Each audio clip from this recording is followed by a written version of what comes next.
जरा सोचिए, एक सर्जिकल उपकरण अपनी जिंदगी में क्या क्या देखता होगा। एक ऑपरेशन से दूसरे ऑपरेशन तक का उसका सफर सिर्फ साफ सफाई से कहीं ज्यादा है। ये एक अनदेखी, मुश्किल और बेहद जरूरी यात्रा है जो हर मरीज की सुरक्षा को पक्का करती है।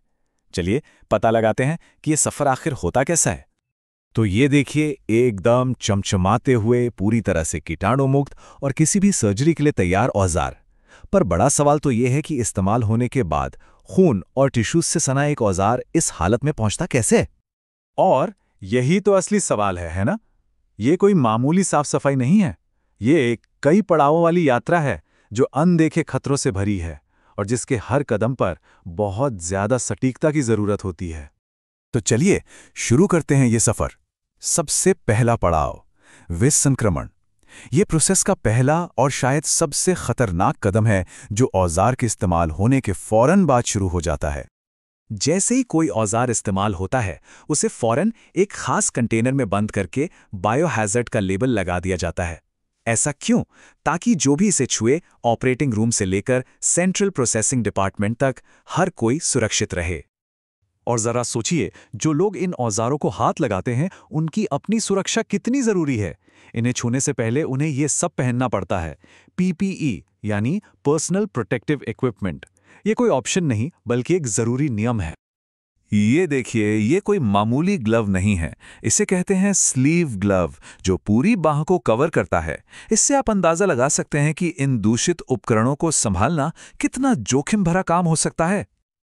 अच्छा, तो अब ये औजार सेफ जोन में आ गए हैं और यहीं से शुरू होती है असली गहरी सफाई।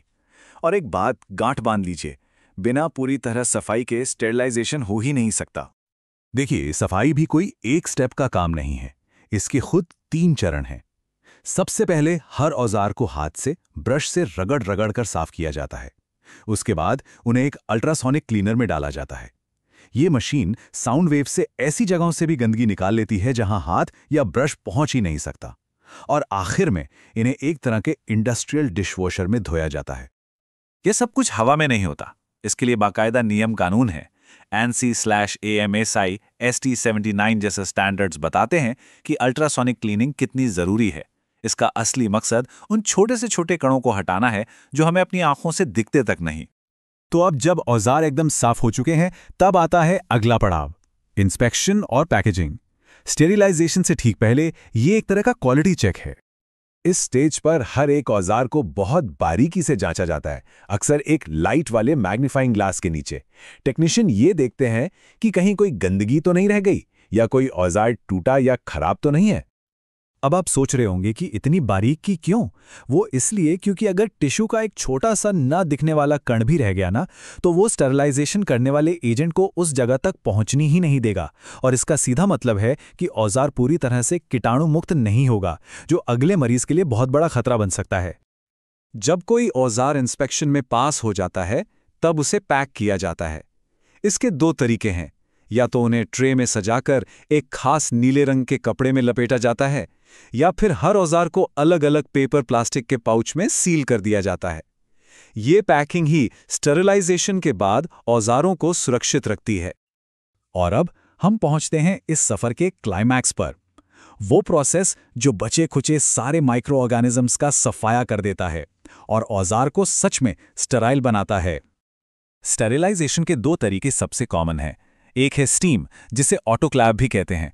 इसमें बहुत ज़्यादा प्रेशर और टेम्परेचर पर भाप का इस्तेमाल होता है। ये ज़्यादातर मेटल के औजारों के लिए बेस्ट है। दूसरा है ड्राई हीट। जैसा नाम से ही पता चल रहा है, इसमें बिना नमी के सिर्फ गर्मी का इस्तेमाल होता है। ये उन चीज़ों के लिए अच्छा है जो नमी से खराब हो सकती हैं, जैसे कोई पाउडर या तेल। लेकिन सवाल ये है कि उन नाजुक औजारों का क्या होगा जो ना तो ज्यादा गर्मी बर्दाश्त कर सकते हैं और ना ही नमी। उनके लिए एक अलग ही तरीका है, एथिलीन ऑक्साइड नाम की एक केमिकल गैस। ये बहुत असरदार है, पर इसके अपने खतरे भी हैं।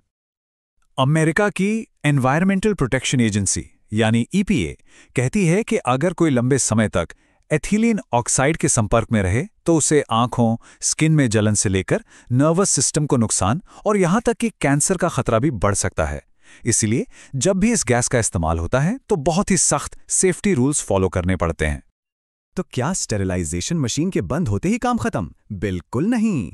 अब आता है सबसे जरूरी कदम, वेरिफिकेशन। हमें यह पक्का करना होता है कि जो प्रोसेस किया गया वो वाकई में काम कर गया। तो ये पता कैसे चलता है कि प्रोसेस कामयाब रहा? इसके लिए होता है स्पोर टेस्ट। इन छोटी छोटी शीशियों में बहुत ही जिद्दी किस्म के बैक्टीरिया के स्पोर्स होते हैं। अगर स्टरलाइजेशन के बाद इस शीशी के लिक्विड का रंग बदल जाए तो समझो कि काम हो गया, बैक्टीरिया मारे गए। एक और चीज है ये हॉटस्पॉट स्टिकर। बहुत सिंपल लेकिन बड़ा काम का। ये एक नज़र में बता देता है कि चीज़ें सेफ हैं या नहीं। जब स्टेरिलाइजर से निकली कार्ड गर्म होती है तो ये स्टिकर काला होता है, और जैसे ही वो छूने के लिए सुरक्षित हो जाती है ये हरा हो जाता है।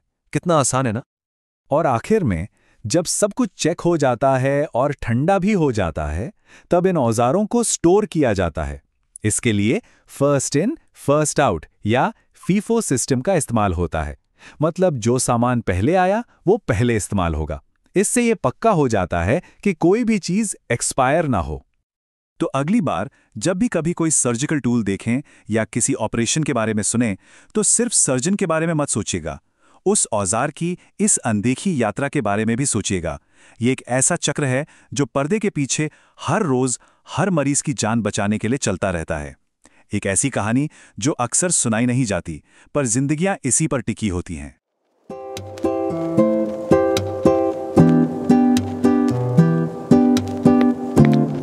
Thanks for watching everyone, and watch my next video.